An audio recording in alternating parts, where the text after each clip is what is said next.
Ni hao, salut à tous. Je ne sais pas si vous avez remarqué, mais souvent dans notre vie, on a toujours des gens, on rencontre des gens qui en savent toujours plus que nous.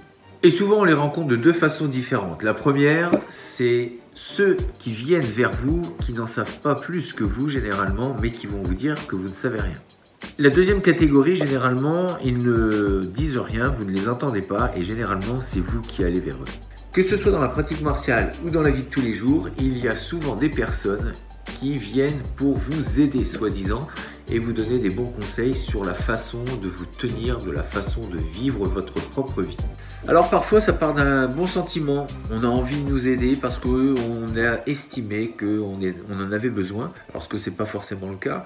On vient vous expliquer que la vie que vous vivez n'est pas la bonne, ou que vous devriez changer telle et telle chose, ou que votre pratique n'est pas la bonne, ou etc. etc. Enfin il y a toujours quelque chose qui ne va pas, et on va toujours vous chercher à vous montrer, à vous certifier, à vous démontrer et que vous vous trompez, que vous n'êtes pas sur le bon chemin. Et bien comme je le dis bien souvent, la seule chose à faire, c'est d'écouter votre cœur, d'écouter ce que votre cœur vous dit, ce que votre intuition vous dit.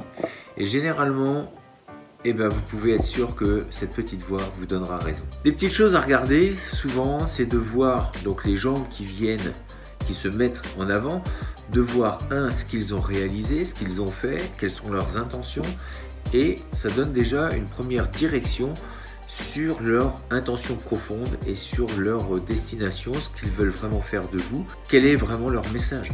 Alors c'est vrai que parfois on peut faire fausse route et que c'est bien d'avoir des gens qui viennent nous prévenir un petit peu de cette fausse route que l'on est en train de prendre. Donc c'est toujours bien d'avoir quand même des indicateurs, des gens qui viennent pour nous prévenir. Mais entre parenthèses, il est bon de choisir ces personnes. Des personnes qui viennent alors que vous n'avez rien demandé, je dirais qu'il faut plutôt s'en méfier. Et que ce soit votre vie ou votre pratique, une chose à garder en tête, c'est est-ce qu'elle vous fait du bien? Est-ce que vous êtes bien dans votre vie?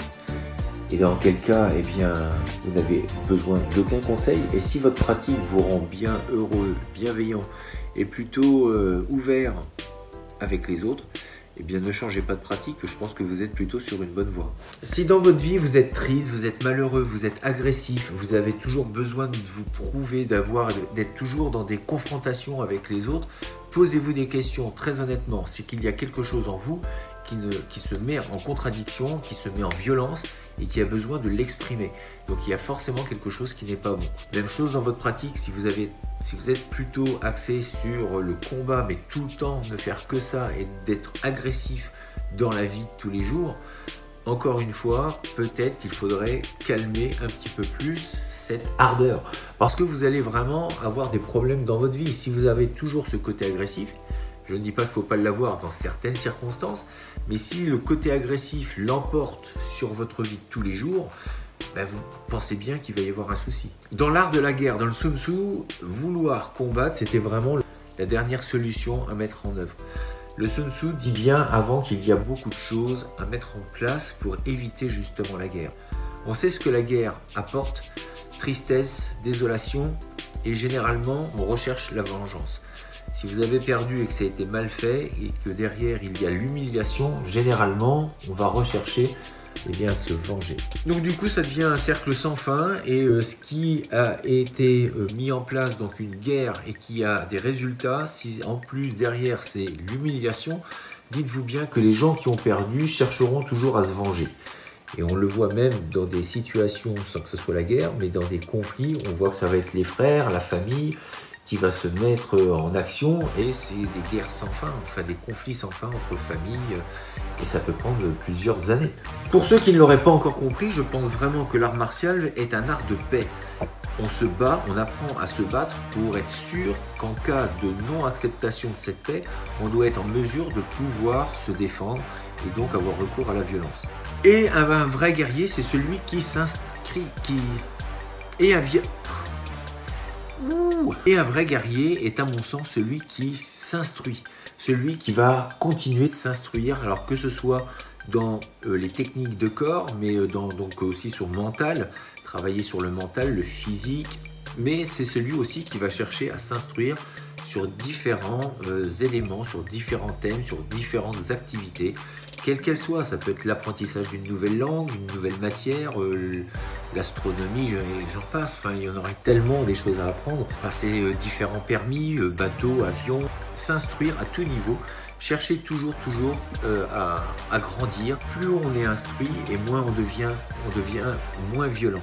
Je pense que très honnêtement, la violence prend aussi sa source dans une méconnaissance, dans un manque d'instruction et le manque justement de sagesse. Et cette sagesse peut s'acquérir justement avec la connaissance, la philosophie, où on peut commencer un petit peu à rabaisser notre ego. Nous ne faisons qu'un petit parcours sur cette terre et que bientôt on partira, on laissera la place à d'autres. Donc qu'est-ce qu'on cherche vraiment à laisser sur cette planète? Quel est le message? Quelle est la valeur que l'on a envie de transmettre aux futures générations, aux futurs pratiquants, mais aussi aux gens qui nous sont proches, aux gens que l'on apprécie, aux gens que l'on aime? Quel est le message, quelle est l'image que l'on a envie que l'on garde de nous? Et je pense que là, l'art martial a aussi un rôle important à jouer. C'est-à-dire que ce n'est pas simplement de garder une image de nous en tant que combattant, comme quelqu'un de violent, dangereux, quelqu'un qui a gagné beaucoup de championnats, beaucoup de médailles.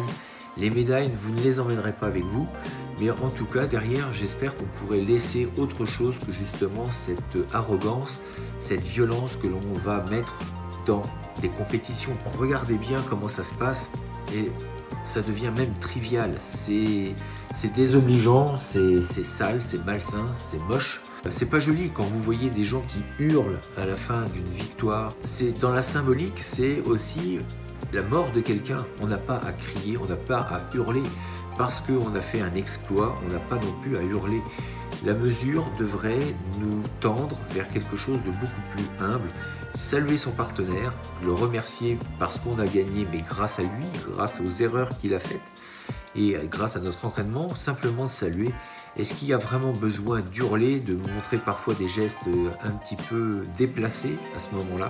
Bref, j'ai vu moi aussi dans des compétitions, j'ai vu un peu de tout, mais cette façon de crier, pas forcément que dans les arts martiaux, dans la plupart des sports aussi, on se met à crier lors de victoires pour éructer sa joie. Alors regardez que ce soit les filles ou les garçons, quand ils se mettent à hurler, alors oui, on va me dire qu'ils sont contents, effectivement, mais je pense qu'on peut l'exprimer différemment. Et le fait d'agir comme ça, je trouve que ce n'est pas non plus anodin. Regardez, honnêtement, posez-vous vraiment la question.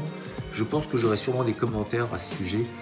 Je ne dis pas que la compétition c'est mal, encore une fois, hein, mais je pense que la façon où ça a été amené et de voir ce que ça véhicule aujourd'hui, parfois, malheureusement, ça n'amène pas que de bonnes choses. Malheureusement, avec cette compétition, avec le fait de vouloir toujours gagner, ne pas accepter d'être dépassé, je pense à mon sens que c'est vraiment une grosse erreur, même dans la vie de tous les jours. Au contraire, il faut accepter la défaite comme une chance aussi de pouvoir évoluer. Celui qui ne fait que gagner n'évoluera jamais, ou très peu. Les grandes évolutions, les grandes prises de conscience se font à travers les échecs et à travers la défaite. Donc on apprend beaucoup plus d'une défaite qu'une victoire. Alors je ne dis pas, pour revenir un petit peu à ces gens qui viennent vous donner des conseils, qu'il ne faut pas les écouter. Je dis simplement choisissez les personnes que vous désirez écouter et les autres ne les écoutez pas trop, voire pas du tout. Quelles sont les personnes importantes pour vous? Choisissez-les et puis écoutez-les de temps en temps. Écoutez surtout votre petite voix qui, elle, ne vous trahira pas et elle vous dira vraiment les bonnes choses.